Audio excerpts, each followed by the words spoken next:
Okay, I'm broadcasting now.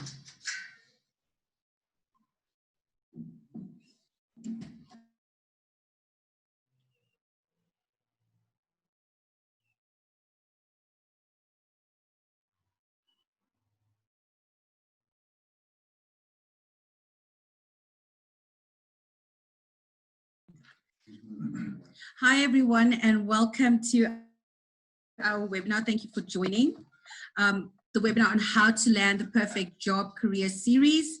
I'm going to ask that while we wait for everyone to join in, that you make use of the chat facility to just let us know who you are and where you're from. I see our members are joining really fast at this point, so please make use of the chat facility. Just let us know who you are and where you're from. I see we have you, Anita. Welcome. Bianca from Johannesburg.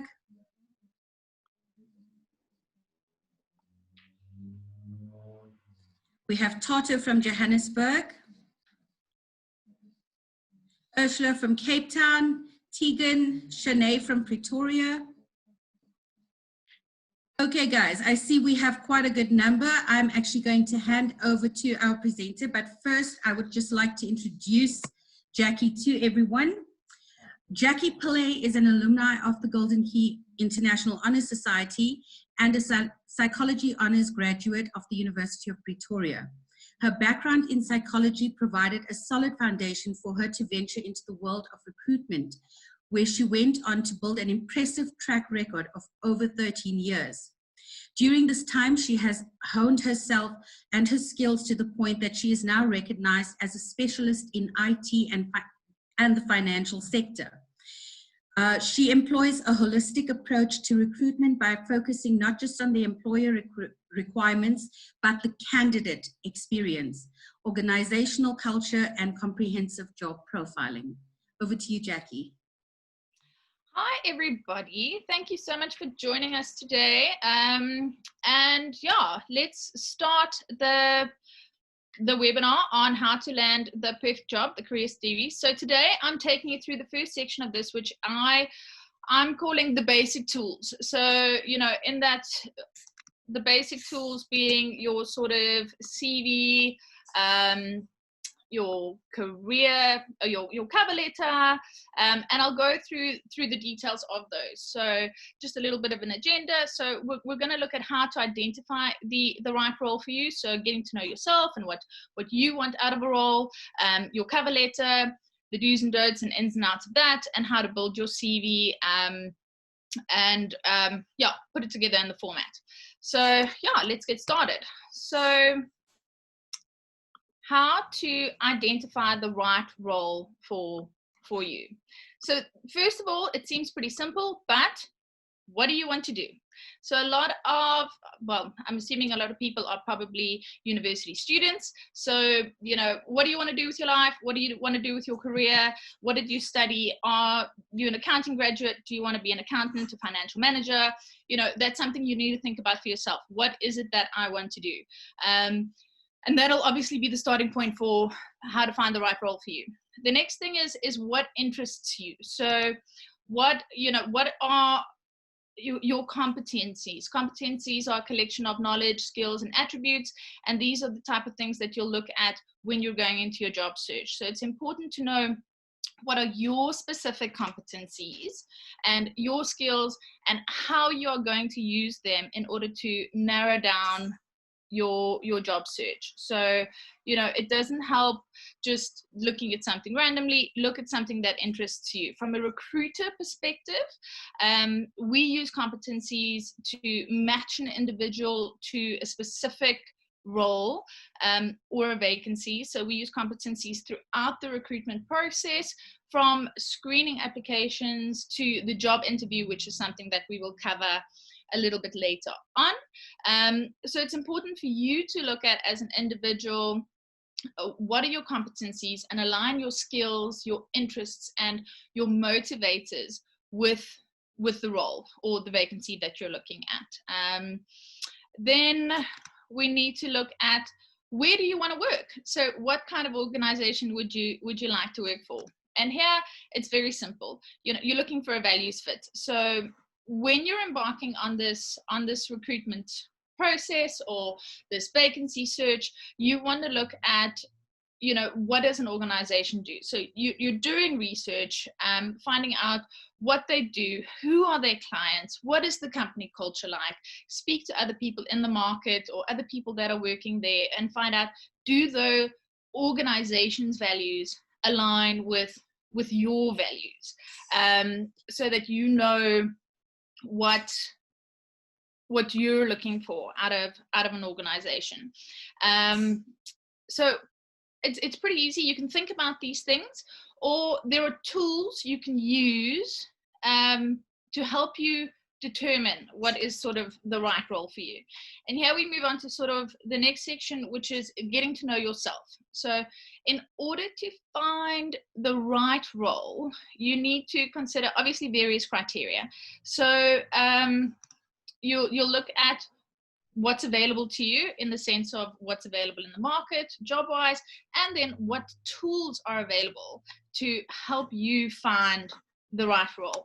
So as you know, you embark on your search, there are career counseling services that make use of assessments during their process. So it's various assessments that you can use that will help you determine, you know, what is a role that will interest you, what aligns with your, you know, your skills and your competencies. As Golden Key members, you're fortunate enough to have access to certain assessments through a company called HFM Talent Index.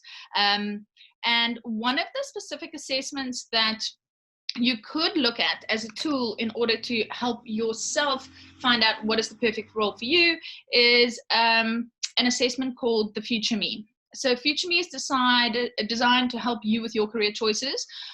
What suits you depends on your interests, as I mentioned earlier, your motivators, so what motivates you, what gives you energy, and of course your talents, so your competencies, what you're good at.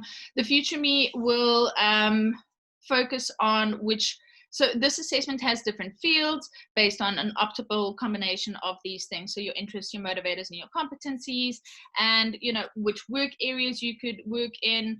I'm not an expert in these assessments, but I do recommend that you get hold of HFM and, you know, look into some of these reports to help you. There are a few reports or there is a specific report that is available to Golden Key members as a complimentary report, which will also help you during this process of putting together a cover letter and a CV, so that we can start your journey of finding the right career and making sure that you find the right role and that you're happy in this role. Because if you find something that matches your interests and that something that motivates you and an organization that you connect with, you know, values wise, you're more likely to succeed and be happy in your career.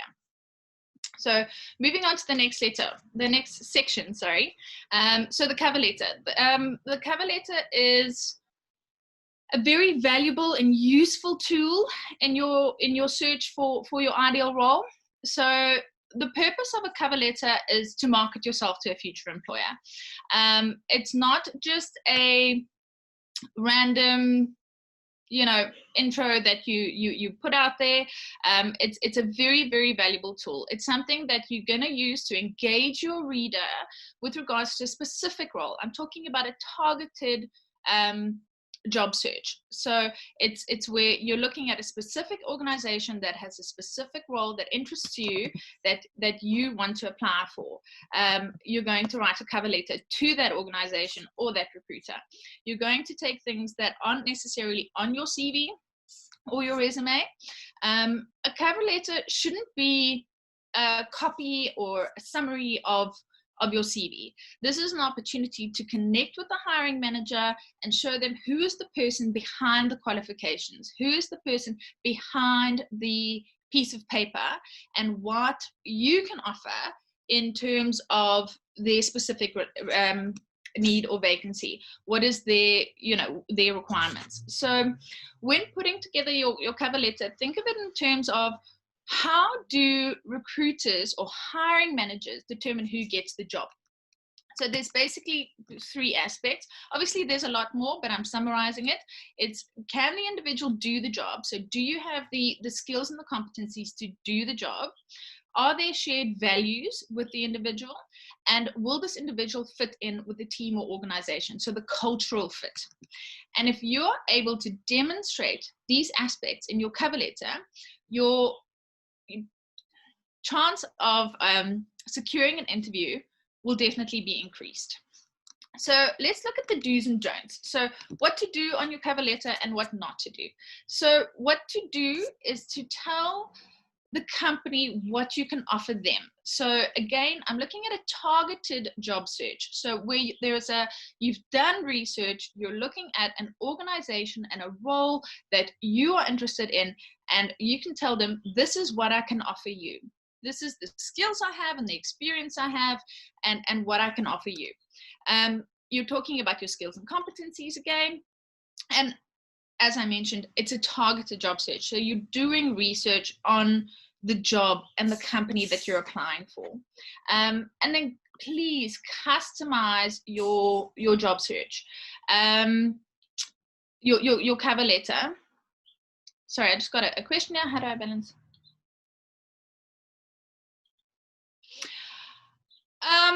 Okay, so let's look at that. So I got a question here. How do I balance looking for a good fit versus being in such a bad economy that I need money to survive and I'm willing to take whatever comes my way? It's still doing research. Still, you know, it's not being generic. So, you know, I understand that you're looking at taking whatever comes your way, but when you're looking at your application process, you still want to stand out from the crowd. There's a lot of people that are standing out, that are in the same situation. So, you know, it's about customizing it and making yourself stand out. So the last point on this one is be honest. So don't embellish, don't tell little white lies. During your interview process, which will probably be a competency-based interview, you will, the things that your untruths will come out. So be honest, be open. Yeah, don't try and hide behind things. All right, so the don'ts. Don't do a generic. So that's, you know, sort of leaning back to the previous question. Don't do a generic cover letter that you found on Google. So, hi, my name is Jackie. I have 13 years recruitment experience. Please see my CV attached. It's going to end up in the, you know, to look at later file. Focus on what you want for the company. So your cover letter shouldn't look at, you know, I want to work for a company that allows work from home, only works 3 days a week, has a good work-life balance. You're not focusing on that in your cover letter. You want to show what you can offer an organization. Repeat everything on your CV. It's not a summarized version of your CV. It's really there to stand out. And please, guys, grammar and spelling are very important. There's very cool things you can use online, like Grammarly, simple spell check on Word. That'll help you just sort out your grammar and your spelling. And then don't ramble. Get to the point. People have very short attention spans, so we can't go on for too long. All right. Now we're going to look at how to build a cover letter. 3 sections. So a lot of you are, I don't know if you've just finished university or still in university, but you're probably very familiar with how to write. So any good piece will have an introduction or an opening, a body, and a closing. So this is what you're looking for in your cover letter. So your opening should be a quick summary of who you are, where your strengths lie, and why you want to be considered for this particular role.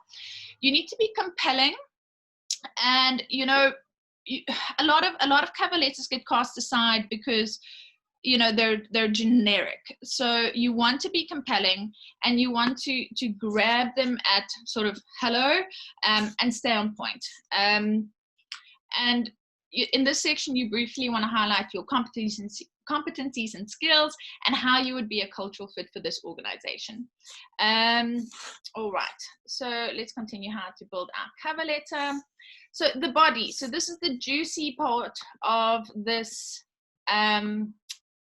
this section. So you can start your cover letter with something, with an opening line like, what specifically would I bring to your organization in this role? So you've seen the job ad online, you've read it, it matches with your skills, it matches with your experience, or your qualification. So you're going to say, what can I bring to the organization? And this is where you're going to open this section. You're going to follow this with a few bullet points on how your skills relate to their requirements. So again, you're obviously going to have looked at the job ad and see how your skills are matching to that, and then evidence that supports it. So you want something that backs it up. I have an example later, which I'll read to you, which you'll be able to see, where you say, this is my skill, and this is where I have used that skill before, and how that'll be useful to you.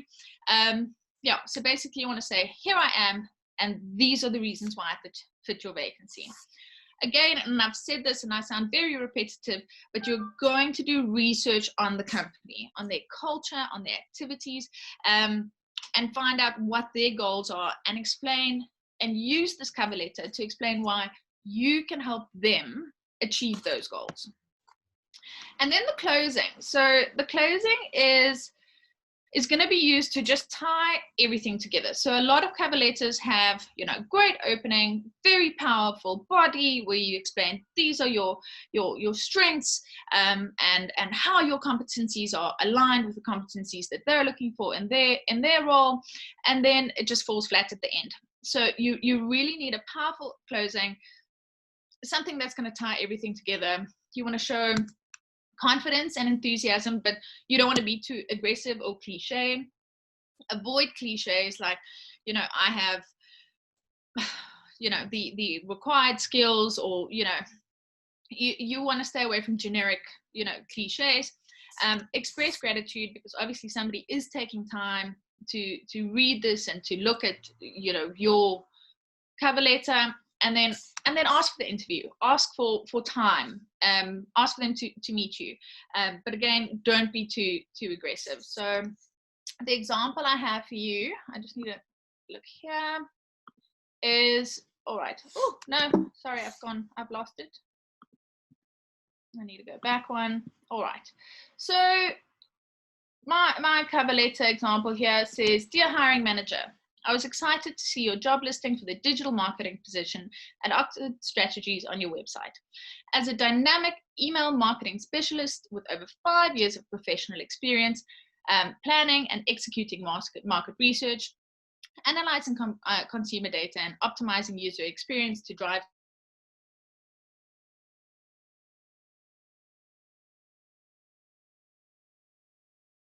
only takes 6 seconds to look at a CV. So you need to make those 6 seconds count. So let's look at what should be on a CV. So how to write a professional CV and what needs to be included, so that when a recruiter is taking those 6 seconds, that they're saying the right things in those 6 seconds. First of all, it may seem very basic, but personal details. I've seen too many CVs where the personal details are not on the front page. So personal details, your name, your surname, your title, and your contact details. So this information, again, please, the front page of your CV, on the top of your CV, where it's easy to see. Because if I like what I'm seeing, if you've got the right qualifications, I want to be able to find your cell phone number in 30 seconds and give you a call. Well, 6 seconds actually. Contact details, so the basics.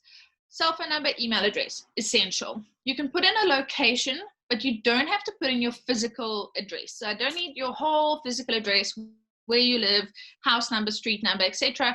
You can say Centurion, Cape Town. Let's be suburb specific, because if you are in Cape Town, you want to say Observatory, or Rondebosch, or Brackenfell, so that we know as a recruiter where you're staying, because if I have a role in those areas, it's then easier for me to match an individual to that role. But obviously that's not the main be all and end all. And a brief personal profile. This is not competing with your cover letter, but rather a small, summary on what your career objectives are. the beef of your CV is going to be, well, not if you're a student, that I'm going to cover now, but your experience in your employment. So this should be in reverse chronological order. So from your most recent role to your earliest role. And the reason it's like that is just so that the most, obviously recent and relevant information is first. What you want to put when putting in employment experience is very simple: your job title, the name of your employer, the dates you've worked, and then a short description on what you did, and then bullet point your key responsibilities, and then any achievements you've had while you've been there. So anything that's made you stand out. So it doesn't have to be an official achievement. If there's something that you've done that has added value, perhaps you had a part-time job, and this organization was doing things more manually, and you put together an Excel spreadsheet that automated their process. That's somewhere where you've added value. Add that into that job description, just so that you're trying to stand out. You're trying to highlight things that make you stand out for this position.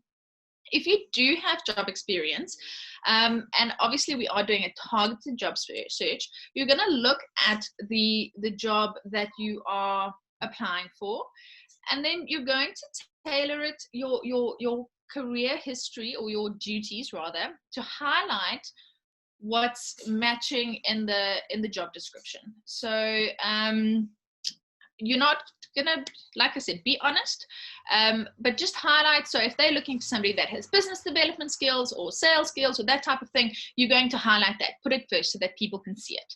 And then references, to do or not to do. Add your references in, because people will obviously ask it at a certain stage, but please make sure that the referees that you've added onto your CV are relevant. We don't need a family member or an uncle or something like that.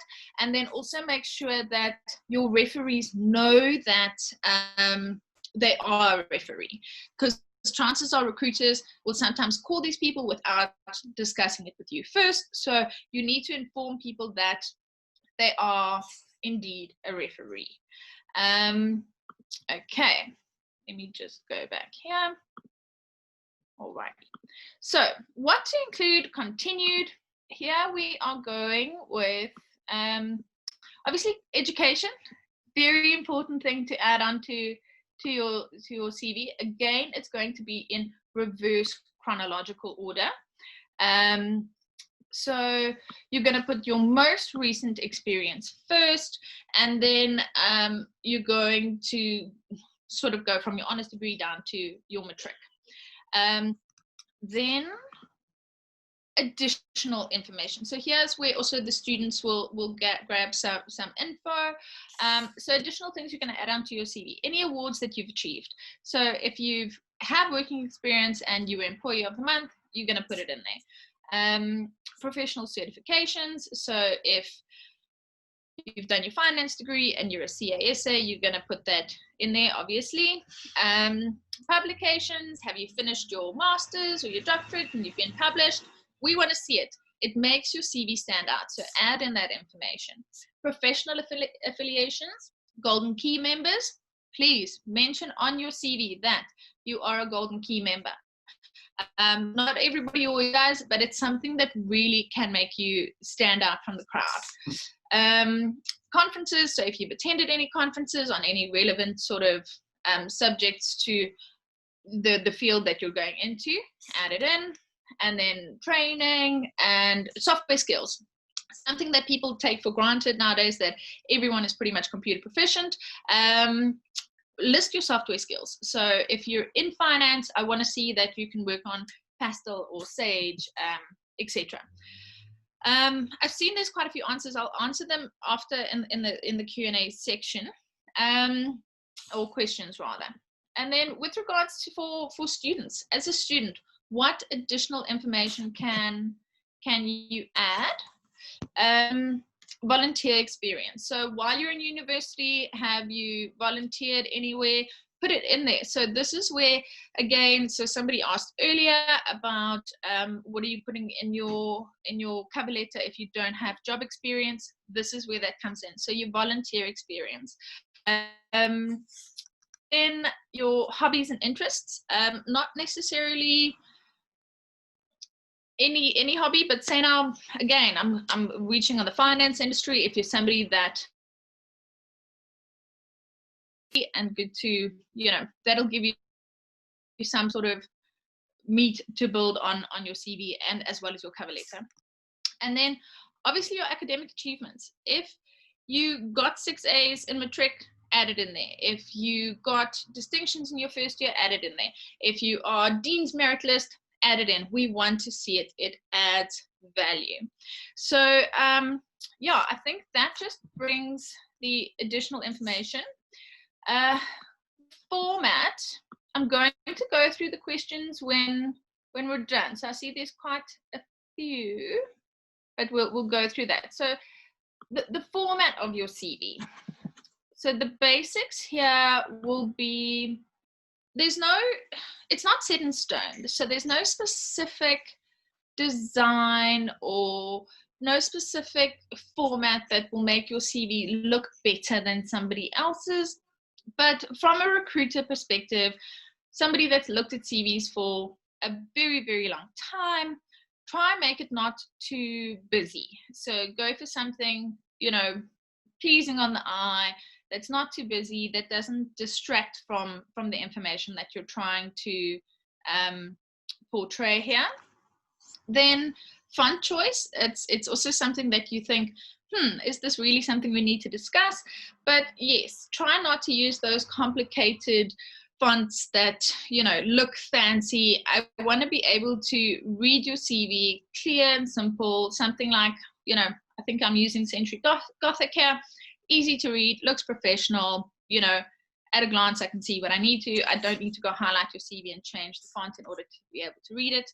And then PDF your CV, guys. If you can, I think you get a free PDF download. It makes it look a little bit more professional. Also, somebody else can't edit it.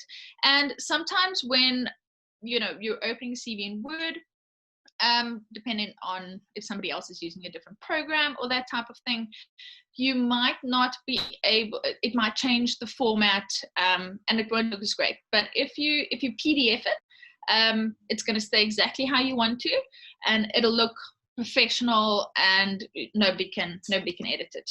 Another one is certificates to add or not to add. Again, it's up to you, but I think in general you don't, unless the job ad asks for it. So unless the people ask for it, don't send them, because it could be very big. If somebody wants it and we want to see your transcripts and we want to see your certificates, please attach them, but read your job ad, or read the requirements. So if somebody wants it, they're going to ask you for it. But note on your CV, if you're not adding them, just note and say that I will send them at a later stage if required. And then the very controversial one, to photo or not to photo. So I'm not a huge fan of the photo, just because people don't necessarily always use it well. If you are going to use a photo, and the reason I put it in the format and the design section of the CV is a lot of people do it on the front page at the top of their CV. So if you're going to use it, use your LinkedIn profile picture.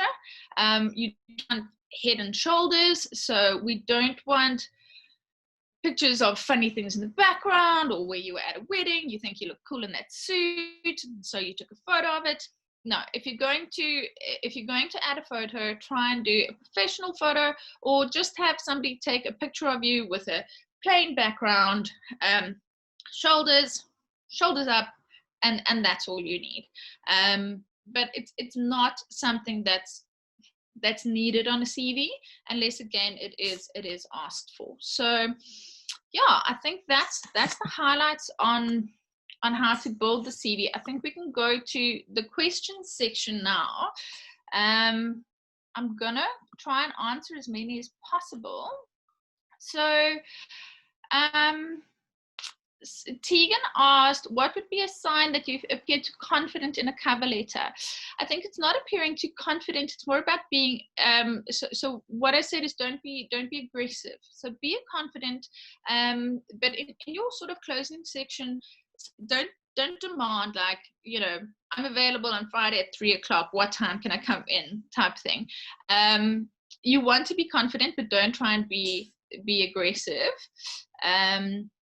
So I'm trying to work on this here.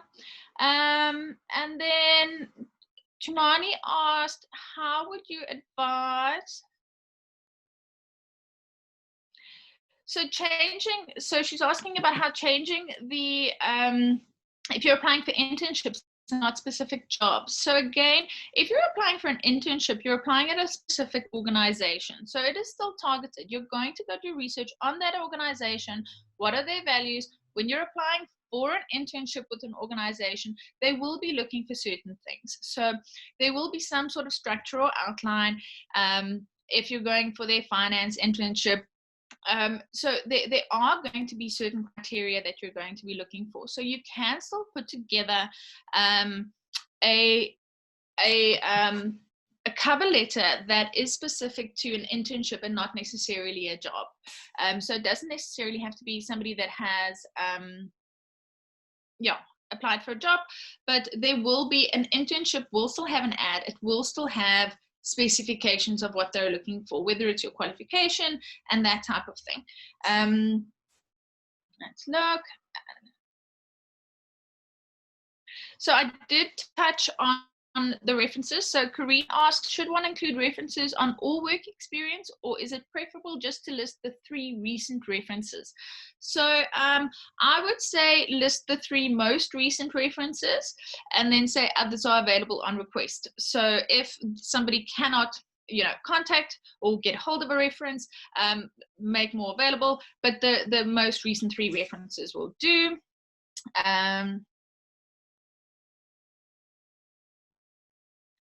Let's look here. When listing. So Casey said, when listing my work experience, am I able to list work experience that has no relation to my current field? Yes. So I would say list work experience. So that'll come in. So also for students, if you did some sort of, you know, any volunteer work or that type of thing, I did cover it briefly, list it on your CV, especially if you don't have a hell of a lot of working experience. It's just going to show. So a lot of organizations want to see that people are doing things. So yeah, list it. If it's not relevant, you know, speak to your recruiter. We'll advise you on that. So that was that one.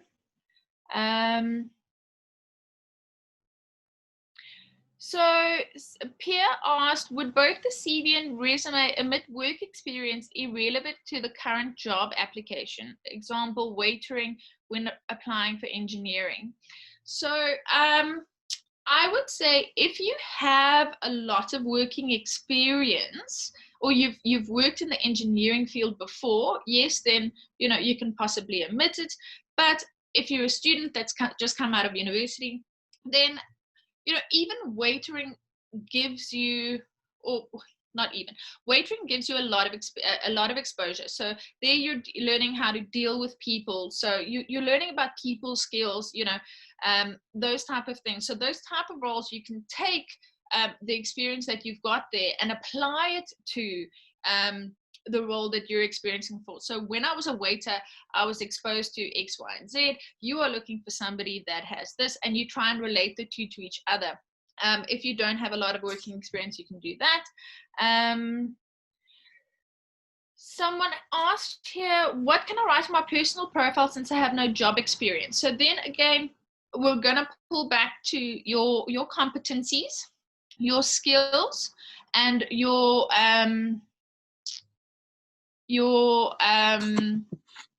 academics. So look at your academics, say, this is what I've got. and how that relates to the role that they're looking for.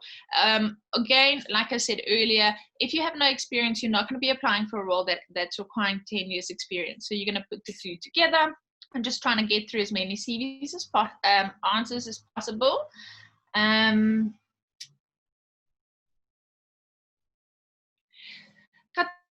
Katlego asked here, do you encourage to apply for a job you are qualified for even though you have minimal experience? Oh, it's a tricky one. So I'd say if you're qualified for it and they're looking for somebody that has 1 to 2 years experience and maybe you have 6 months experience, then yes. You're going to have to demonstrate why you fit that role. So that's where your cover letter is going to come in handy. So even though I've only got 6 months and you're looking for a year, this is why I stand out. I've picked up other skills here. You know, my competencies align to those that you're looking for, etc. All right. So an anonymous attendee asked, what are your thoughts on modern style CV images, heavy formatting versus the plain black and white type, especially in regards to the application tracking system? So there, unless you are sort of in the design field or a developer or that type of thing, I think, again, keep it simple. They're very nice to look at, but sometimes the information gets scattered. So just keep it as professional looking as possible. And with the application tracking systems, remember, certain formats are not going to pull through on those systems. So even if you are writing up a CV and you've interacted with somebody, chances are you might then have to go load your CV on their portal. So you'll only have, it's better to just, or in my opinion, have the sort of black and white style. Yeah, I'm almost out of time, but let me just keep on looking. See what else I can answer. And then significant. Somebody's asked you, is it possible for you to show us an example of a completed CV? Yeah, I'm happy to share something like that at a later stage, or share it with the panelists here. I can also put together CVs if need be. If you're not a student, should you, so Jolene asked, if you're not a student, should you include volunteer experience? Yes, I agree. You don't want your CV to be too long-winded, but yes, if it's valuable, if it's important, then I think so. I've seen a lot of CVs that have had a great volunteer experience on it, and it does just add a little bit of weight to your CV. Remember, the purpose of your CV and your cover letter are to make you stand out. So you don't necessarily want to be, you want to stand out. You want to show things that are a little bit different. All right. I think I'm approaching the end of my session here. Sorry, Jackie. Tapelo has asked a question, which he says has not been answered. I think his question is, how do you approach a situation where there is no advertised job, but you want to work for them? So if they haven't advertised a position, but you wish to apply, how would you go? Apply. So there's going to be a lot of research, Tapelo. So I think we're going to cover a bit of that in the next session. So the next session, we're going to be looking at portals and how to apply for roles. So if there is something, oh, there, I see your question popped up there now. You're going to obviously look at, so for example, you're in the finance team, you're going to find who the finance manager is, and there you're going to use your cover letter. You're going to try and write a compelling cover letter to that individual, the hiring manager, to say, these are the skills that I can offer your organization, and try and get into the door that way. I hope that answered your question, Tapelo.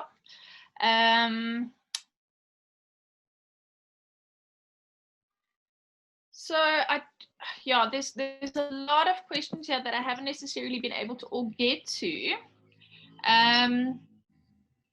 I don't know, Natasha, do we have a lot of time left? I think I'm running out of time. I think you have just 5 minutes left. It's actually... Unless, All right. it's Almi here. Yes. Jackie, unless you have time to actually answer the various questions, I would prefer that, even if it's over time. Nothing will happen with the webinar as long as people stay online.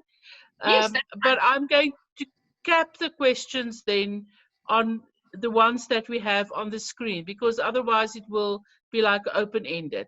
So thank you.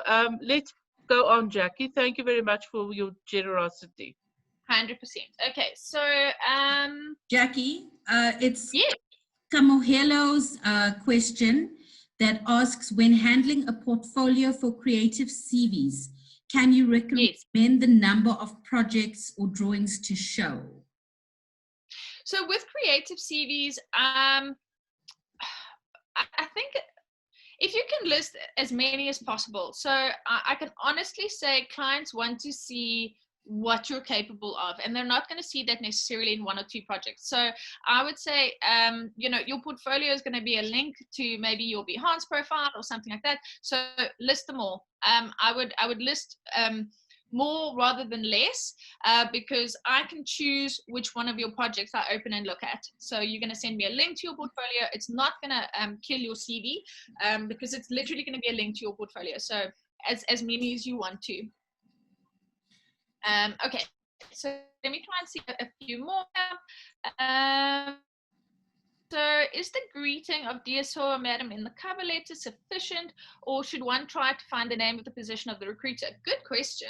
I think if you can find the right individual to address your letter to, it makes it a little bit more personal. So it's not always possible, but LinkedIn is our friend. So but make sure you're addressing it to the right person. So you can say "Dear hiring manager," it is sufficient, but if you know who that hiring manager is, you can address them directly.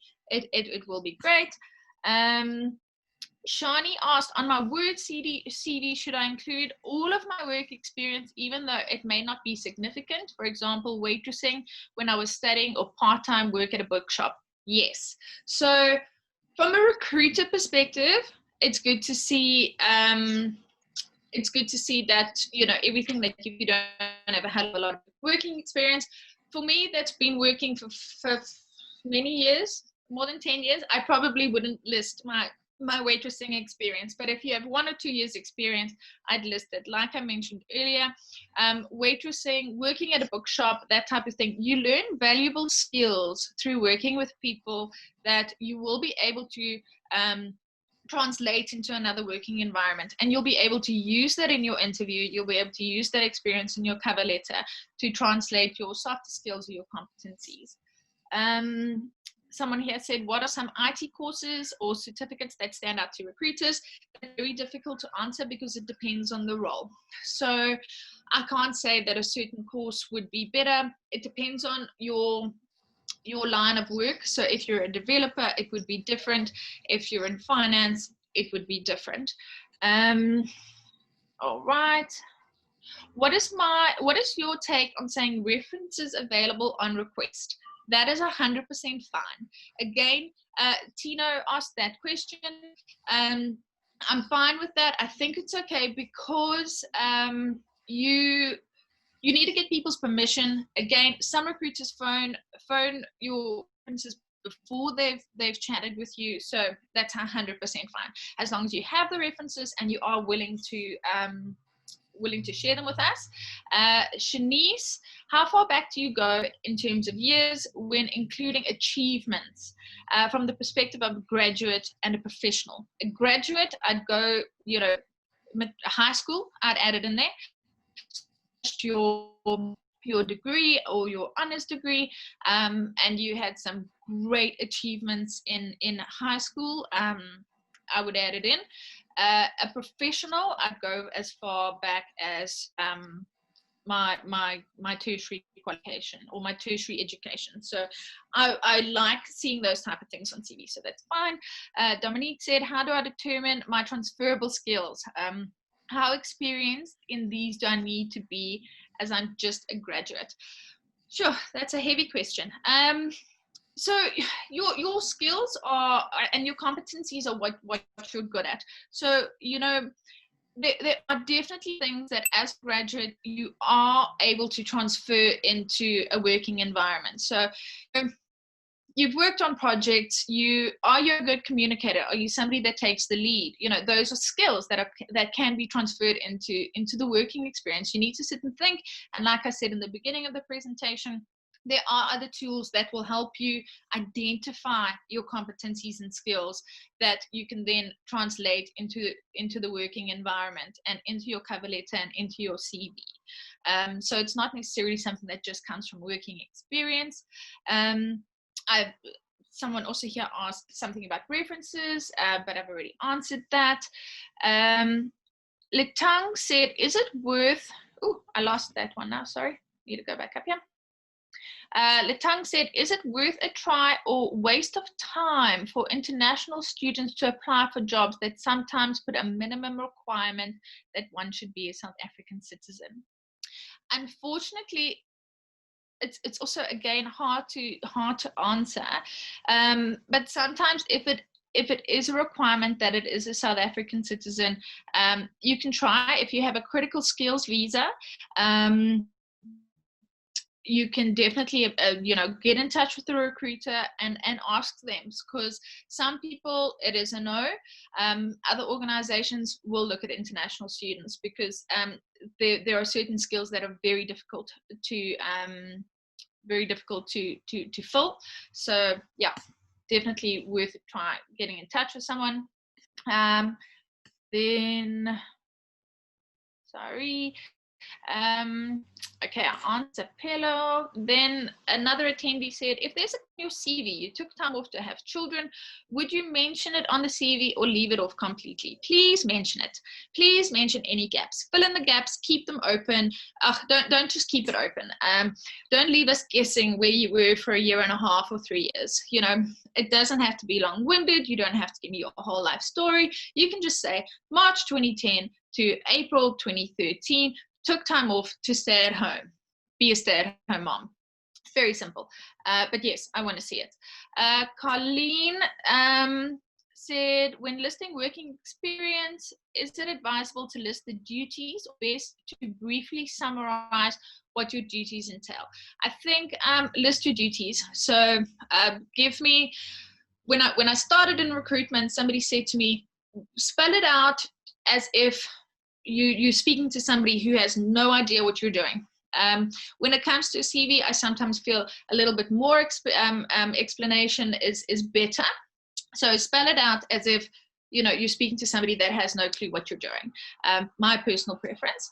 Anonymous said, what do the achievements from extracurricular activities count on as on a CV? I'll just add it in the additional information. So if you've sporting achievements and those type of things are also great. Companies want to see it. So yeah, if you have those, put them on additional information. It is an achievement. So when you're listing your achievements, put it on there as an achievement. Kensani said, for students in terms of awards, can we list awards from grade 10 and onwards? Yes, I'd say so. Why not? If you're a student, that's something that stands out. That's that thing that makes you stand out in the crowd. Yeah, list it. Anonymous said, as a student, who can I use as my references? You can use a lecturer. I've had that before. So I've employed graduates in big corporates that have asked for references, and I've used lecturers. So you can definitely do that. So somebody also said, when listing volunteering experience, are we allowed to add high school volunteering? Sorry, which that is approximately 2 or 3 years ago. Yes, if you're a student and you're trying to showcase your skills and experience and what you've done, yes, I would say that's fine. Kareen, how do you highlight your competencies or skills if you have the relevant and required qualifications but lack the number of years of experience? It's difficult. I would say definitely look at the role you're applying for. Be realistic. So if somebody's looking for somebody with 5 years experience and you only have 6 months experience, you're probably not going to be considered for that role.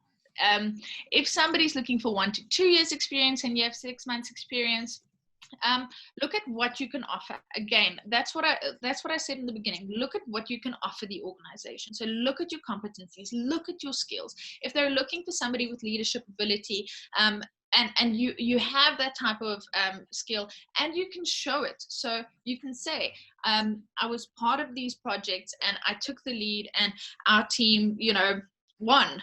That's showing your leadership expertise. Then you can show it. So Shanice said, as a recent university graduate, would my high school testimonial still be relevant? Yes, I think so. As a graduate, yes, definitely. You could use that. No problem at all. Will mentioning my weaknesses on my CV reduce my chances of getting employed? No, but rather focus on your competencies and your strengths rather than outright showing people what your weaknesses are. So you use this opportunity to show what you're good at and where you can excel at. So we want to present the best me that there is and why I would be best for this role, not why I won't be good at this role. So Tapelo said, is it advised to email the manager or call them if you want to work for them and they do not have a post available? I think I've already asked this, but I think, send a mail, LinkedIn message, that type of thing. Jana de Brain said, should you add, if you were a brand ambassador, it has no relevance to my degree, so I'm not sure. Jana, if you don't have any other job experience, and it's something that you did while you were studying, yes, I think add it in. People want to see that you did things while you were studying. Again, like I said, there are things in that you can translate into a working environment. Then thoughts on bot CV reading systems, how to tackle it to get into the interview. I think we'll be discussing that sort of more in the next session on, the portals and that. So, because that's a whole different section. Meryl said, hi, what about color, like underlining headings or borders? You can make your CV look pretty. It's not, it's not against the rules, but again, don't go overboard with headings and borders and those type of things. It can be a distraction for the eye. Akifa said, approximately how many words or how long should your cover letter be? Cover letters shouldn't be longer than a page on average. I don't know how many words, but on average, probably not more than a page. Then it just becomes laborious and you're going to, be rambling. Hilton said, cover letter option box versus the one, versus the one you compiled yourself. Your take and advice. Cover letter optional. I'm not sure I understand what you mean. Cover letter optional. It is optional. You don't have to send one. They're not always going to be read. So yeah, I think compiling one will probably again make you stand out a little and add value to your application, which is what you want to do. You don't just want to be another CV on a pile.